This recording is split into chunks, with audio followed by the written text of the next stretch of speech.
Hello students, very good evening to all. तो students, आपका जो चैप्टर नंबर 5 है उस चैप्टर को हम इस वीडियो में स्टार्ट करने जा रहे हैं। कुछ एक जो इंट्रोडक्शन है मैंने चैप्टर नंबर 5 की आपको जो ऑनलाइन क्लास हमने ली थी उस क्लास में भी मैंने आपको इंट्रोड्यूस करवा दिया था इसके बारे में। तो चैप्टर नंबर 5 है आपका voucher creation and order processing.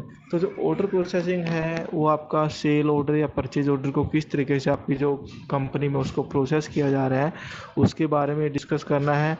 लेकिन उससे पहले हमें कुछ एक जो वाउचर एंट्रीज हैं वो हमें करके देखनी है। हमें जो किसी भी ट्रांजैक्शन को हम टैली में किस तरीके से एंटर करेंगे वो हमें सीखना है। तो ये जो सब्जेक्ट आपका इसका सबसे मेन जो टॉपिक है वो आपका यही है। हमें ट्रांजैक्शंस की एंट्री करनी आनी चाहिए। इससे पहले की जो वीडियोज हैं उसमें मैंने आपको बता दिया था कि आप किस तरीके से कोई भी ग्रुप है, स्टॉक ग्रुप हो, चाहे वो आपका लेजर का ग्रुप हो या फिर जो स्टॉक आइटम है या कोई इंडिविजुअल लेजर है, वो आप किस तरीके से क्रिएट कर रहा है वो आप जिस टाइम आप ट्रांजैक्शन की एंट्री करने जा रहे हो वहाँ से भी आप डायरेक्टली क्रिएट कर सकते हैं। तो इस वीडियो में आपको मैं वही सारी चीज़ें बताने जा रहा हूँ। तो इसके लिए आपको सबसे पहले तो क्या जो जनरल एंट्रीज हैं उसके बारे में पता हो कि कोई भी ट्रांजैक्शन जो आपकी अकर हुई है उसकी जनरल एंट्री क्या होगी। अगर आपको जनरल नहीं पता, जनरल एंट्री आप नहीं कर सकते तो आपको टैली में बहुत सारी दिक्कत आ सकती हैं। तो सबसे पहले आपको वाउचर की सेटिंग, ये कॉन्फ़िगरेशन के बारे में बताया गया है। ये चीज़ें मैं आपको जब हमने कॉन्फ़िगरेशन पढ़ा था वहाँ भी आपको बताई थी। एक बार फिर से मैं आपको कॉन्फ़िगरेशन सेटिंग किसी भी वाउचर की दिखा देता हूँ। आपको सबसे पहले क्या करना होगा, जो वाउचर स्क्रीन है आपकी जहाँ से आप वाउचर में एंट्री करोगे वहाँ पे आना होगा। तो सबसे पहले आप क्या कीजिए, जो आपके ट्रांजैक्शंस हैं ट्रांजैक्शंस में आपको अकाउंटिंग वाउचर मिलेगा, यहाँ पे आ जाइए आप। तो यहाँ से आप जब कॉन्फ़िगरेशन सेटिंग पे आएंगे F12 प्रेस करेंगे तो यहाँ पे आपको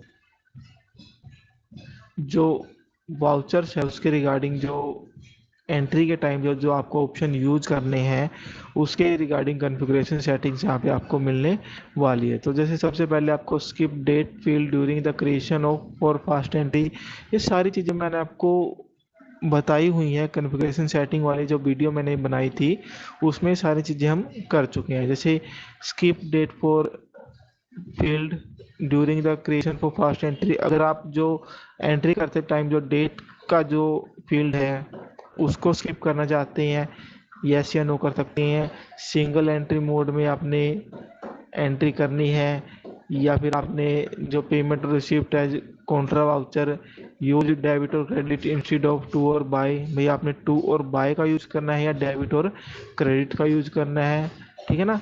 तो ये सारे जो ऑप्शंस है आप वाउचर एंट्री के लिए अपने हिसाब से यस या नो कर सकते हैं। और सारे ऑप्शन फिल करने के बाद आपको कंट्रोल ए से, मैं फिर से बता रहा हूँ आपको कंट्रोल ए से इसको सेव कर देना है, ठीक है स्टूडेंट्स। तो उसके बाद ये सारे जो आपके जो वर्टिकल बटन बार है यहाँ पे सारे आपके वाउचर्स दिए गए हैं। जैसे मैंने आपको पिछले लेक्चर में भी बताया था कि आपका जो F4 है वो कॉन्ट्रा वाउचर के लिए होगा, जिसमें आपकी जो cash to bank, bank to cash या फिर जो बैंक टू बैंक या कैश टू कैश सारी जो ट्रांजैक्शन है वो इसमें होंगी। उसके बाद आपका पेमेंट वाउचर F5 से है, F6 से रिसिप्ट वाउचर होगा आपका, F7 से आपका जनरल वाउचर है, उसके बाद F8 आपका सेल्स वाउचर के लिए, और अल्ट प्लस F8 जिसके नीचे ये छोटी लाइन लगी है इसका मतलब कि वो ऑप्शन आपका अल्ट के साथ यूज होगा। तो अल्ट प्लस F8 आपका क्रेडिट नोट के लिए है, F9 परचेज वाउचर के लिए है और अल्ट प्लस F9 आपका डेबिट नोट के लिए है। उसके बाद F10 रिवर्सिंग जर्नल्स है।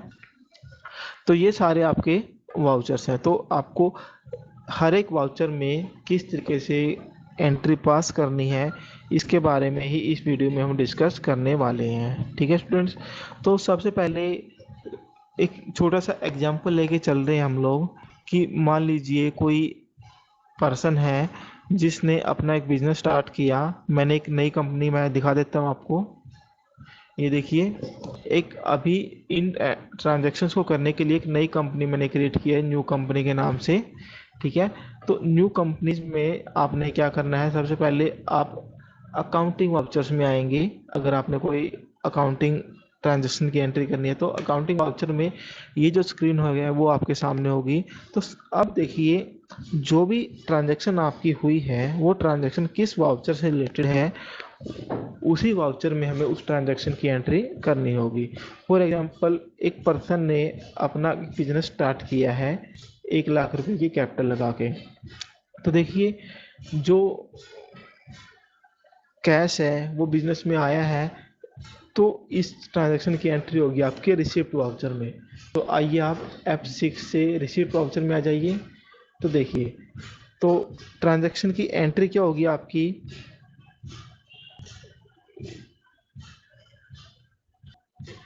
आपने कैश से बिजनेस स्टार्ट किया है तो ट्रांजैक्शन की एंट्री क्या होगी, cash account debit to capital account. आपका जो कैपिटल अकाउंट है वो यहाँ पे क्रेडिट होगा। तो देखिए, यहाँ पे सबसे पहले क्या है, CR है, मतलब कि जो अकाउंट आपको का क्रेडिट होना है उसको हम लिखने जा रहे हैं। तो कैपिटल अकाउंट, तो कैपिटल अकाउंट स्टूडेंट यहाँ पे आपको क्रिएट करना पड़ेगा, क्योंकि अभी तक हमने कोई लेजर यहाँ पे क्रिएट किया नहीं है। तो आपको जो पहले वाला ऑप्शन है, आप क्या कहाँ जाइए, एस्केप से बाहर आइए और अकाउंट इन्फो में आइए। यहाँ पे आप लेजर में आइए और लेजर में आप क्रिएट कीजिए कैपिटल अकाउंट। एक तो ये ऑप्शन है आपके पास, लेकिन हम दूसरा वाला ऑप्शन जो अभी मैं आपको बता रहा हूँ उसके थ्रू इन एंट्रीज को पास करने वाले हैं। तो आप इसी विंडो पे आइए, ट्रांजेक्शन में, अकाउंटिंग वाउचर में, रिसीट वाउचर में है अभी फिलहाल हम।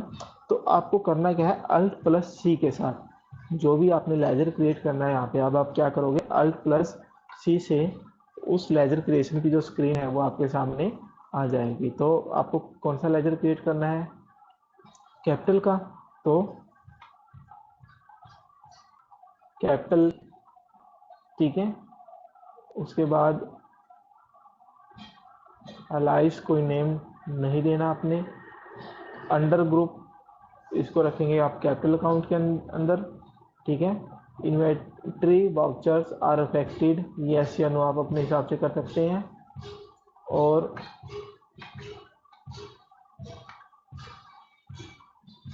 यहाँ पे आपने इसको क्रिएट कर लिया है। तो अब देखिए, आपका जो कैपिटल अकाउंट है वो क्रेडिट होना था, ऑटोमेटिकली यहाँ पे क्रेडिट साइड आपको दिखा रहा है। तो कितने रुपए की कैपिटल लगाई गई है, तो इस केस में मैं आपको 1 लाख रुपए बता रहा हूँ। तो 1 लाख रुपए यहाँ पे आप एंटर करेंगे और यहाँ पे आप डेबिट, कौन सा अकाउंट होगा आपका, कैश अकाउंट। तो कैश अकाउंट जैसा कि मैंने आपको पहले बताया हुआ है कि बाय डिफ़ॉल्ट यहाँ पे क्रिएटेड रहता है, तो आपको कैश अकाउंट क्रिएट करने की ज़रूरत नहीं होगी। तो जैसे ही आप एंटर प्रेस करोगे, देखिए आपका कैश अकाउंट यहाँ पे आ गया। तो कैश, अब यहाँ से आपसे क्या पूछेगा, नरेशन पूछेगा। तो नरेशन आप कुछ भी डाल सकते हैं, जैसे मैं बिजनेस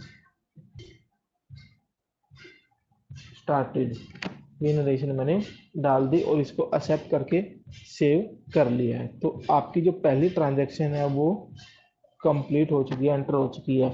आप हर एक ट्रांजैक्शन के बेस के ऊपर आपकी जो परफॉर्मेंस है या फिर जो आपका जो करंट पोजीशन क्या है बिजनेस की, वो देख सकते हैं। फॉर एग्जांपल, अगर मैं एस्केप से बाहर आऊँ तो यहाँ पे देखिए, आप जो अपना बैलेंस शीट देख सकते हैं, यहाँ पे आपको दिखा देगा कैपिटल 1 लाख रुपए की है, और जो करंट असेट्स में आपको जो है 1 लाख रुपए, मतलब कि जो आपका कैश है अभी, वो यहाँ पे आपको दिखा देगा। ठीक है। उसके बाद आप क्या करेंगे, अब सपोज कीजिए, मान लीजिए आपने कुछ जो गुड्स हैं वो परचेज कर लिए हैं, तो आप क्या कीजिए, परचेज वाउचर में एंट्री करेंगे हम इसकी। तो परचेज वाउचर में आइए, परचेज वाउचर में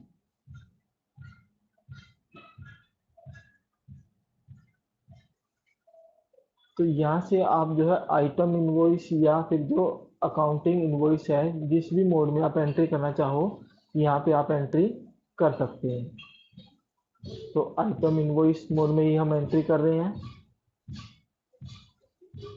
ठीक है, मतलब कि यहाँ पे ना आपके से जो स्टॉक की डिटेल है वो पूछ लेगा। अगर आप अकाउंटिंग इनवॉइस में एंट्री करोगे तो आपसे जो स्टॉक आइटम्स हैं उनके बारे में इंफॉर्मेशन नहीं मांगेगा। तो हम आइटम इनवॉइस में ही यहाँ पे एंट्री करें। सबसे पहले आपसे क्या पूछेगा, सप्लायर इनवॉइस नंबर, मतलब कि जब आपने माल परचेज किया है उस माल के परचेज के लिए जो सप्लायर ने इनवॉइस दी है उसका कोई नंबर अगर आपको पास है, तो जैसे मैं 001 डाल रहा हूँ इस केस में, एंटर करेंगे डेट, जिस डेट को ये वाउचर आप एंट्री करने जा रहे हो वो डेट।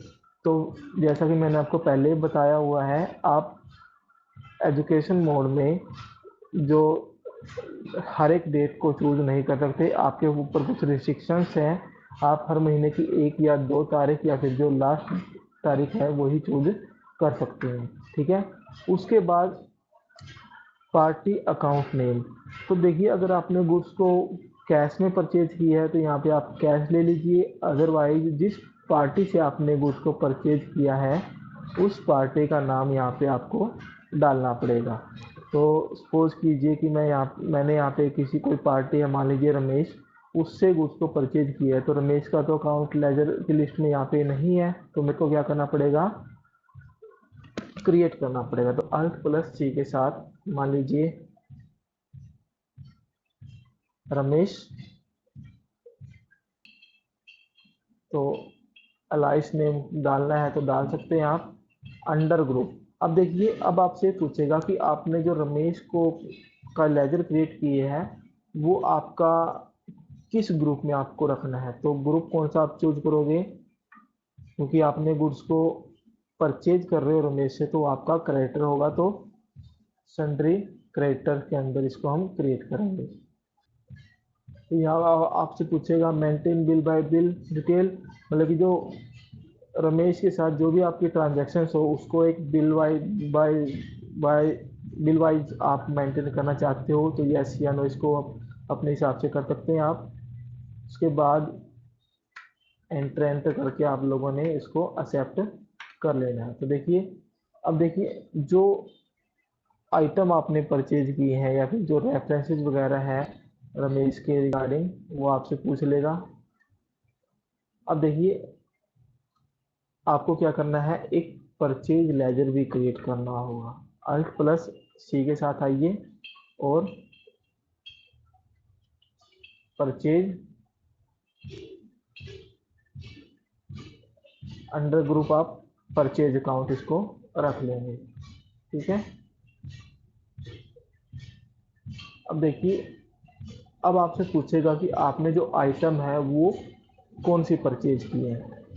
तो आइटम मैं मान लीजिए टेलीविज़न ही परचेज कर रहा हूँ। Alt+C के साथ आपको क्रिएट करना पड़ेगा। तो देखिए, stock item creation television under group. अब आपसे पूछेगा कि जो आइटम आपने परचेज किया हो किस ग्रुप में है। अब सपोज कीजिए कि मैं मान लीजिए टेलीविज़न किसी भी कंपनी का नाम दे रहा होता, मैं यहाँ पे मान लीजिए सोनी या एलजी का मैंने नाम दिया होता, तो मैं टेलीविज़न के नाम से एक ग्रुप बना लेता। लेकिन यहाँ पे मैंने सिर्फ द टेलीविज़न यहाँ पे नाम रखा है, तो एक और ग्रुप मेरे को बनाना पड़ेगा। उस ग्रुप को मैं नाम दे रहा हूँ इलेक्ट्रॉनिक्स का।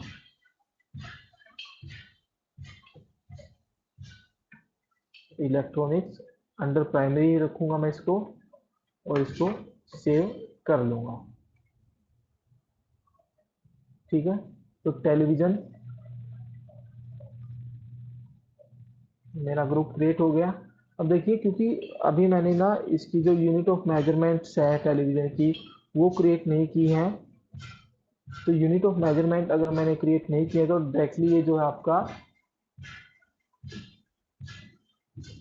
कर्सर जो है अमाउंट के ऊपर आ रहा है। अगर मैंने यूनिट ऑफ मेजरमेंट क्रिएट की होती तो क्वांटिटी और रेट भी मेरे से पूछता। तो वो जो कैसे क्रिएट करनी है, जब भी हम कोई स्टॉक की आइटम आगे और एंट्री करेंगे वहाँ मैं आपको ज़रूर बताऊंगा। तो फिलहाल मान लीजिए 50,000 रुपये के मैंने टेलीविज़न खरीदे हैं इससे। अब और कोई स्टॉक आइटम आपने ऐड करनी है तो वहाँ पे आप क्रिएट कर सकते हैं। उसके बाद अदरवाइज को एंटर करके एक्सेप्ट कर सकते हैं। यहाँ पे जो तीसरा कर्सर होगा वहाँ से आपसे पूछेगा जो आपका जीएसटी लग रहा है, तो जीएसटी के बारे में किस तरीके से अनेबल करना है कंपनी में, किस तरीके से जो एंट्री है जीएसटी की वो होगी, उनके बारे में मैं अलग से बताऊंगा आपको। फिलहाल हम एक सिंपल एंट्री करने की करना सीख रहे हैं। हम जीएसटी के साथ टैली में एंट्री अभी नहीं करना सीख रहे हैं, हम सिंपल जो ट्रांजैक्शन है उनकी एंट्री करना अभी सीख रहे हैं। तो इसको सेव हम कर देंगे। नरेशन कुछ भी डालना है तो आप डाल सकते हैं, ठीक है फ्रेंड्स। उसके बाद मान लीजिए आपने सेल किया है माल, तो सेल वाउचर में आइए आप, वही जो रेफरेंस नंबर आपने दिया, मान लीजिए 002 दे रहा हूँ मैं।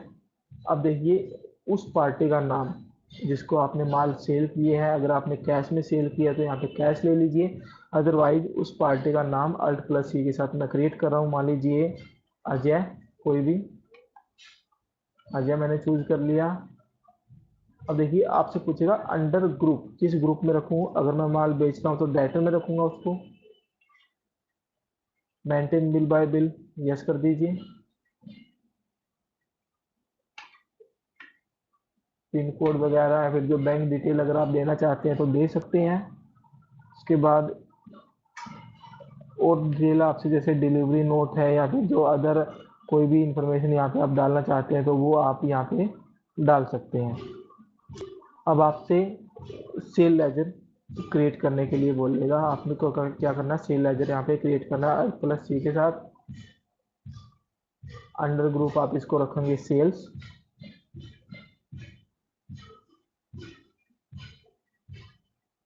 ठीक है, अब आपसे क्या पूछेगा आइटम। तो जो आइटम आपने ऑलरेडी क्रिएट की हुई है टेलीविजन ही है, तो यहाँ पे आप अगर स्पेस बटन प्रेस करोगे तो टेलीविजन यहाँ पे आ जाएंगे। अगर कोई और आइटम आपने बेची है जो, तो आपको क्या करना पड़ेगा, उसको क्रिएट करना पड़ेगा। ठीक है स्टूडेंट्स, तो यहाँ पे आप जो है मान लीजिए टेलीविजन आपने बेचे हैं 40,000 रुपये के, एंटर करके इसको एक्सेप्ट कर सकते हैं।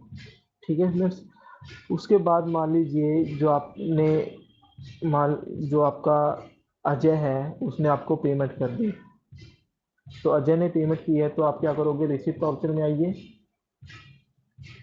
और क्रेडिट किस पार्टी को करोगे, आप अजय को। जितना यहाँ पे आपको साथ के साथ उसका बैलेंस भी दिखा देगा। तो मान लीजिए पूरी पेमेंट की है या आधी अधूरी पेमेंट की है, मान लीजिए 40,000 रुपये उसने पूरी ही पेमेंट कर दी।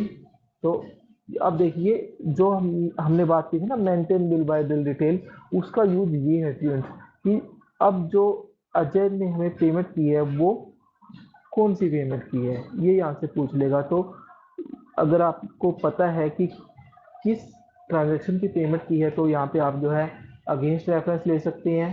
अगर पहले कोई ट्रांजैक्शन नहीं है तो नई पेमेंट की है तो न्यू पेमेंट एडवांस ले सकते हैं आप लोग।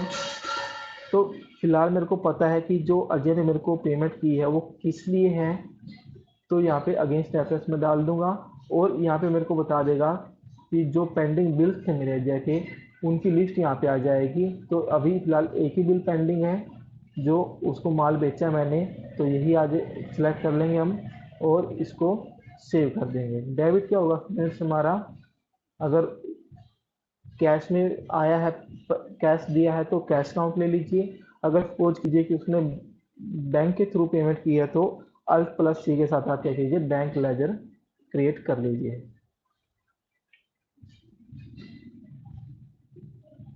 अंडर ग्रुप आप इसको बैंक अकाउंट रख लीजिए।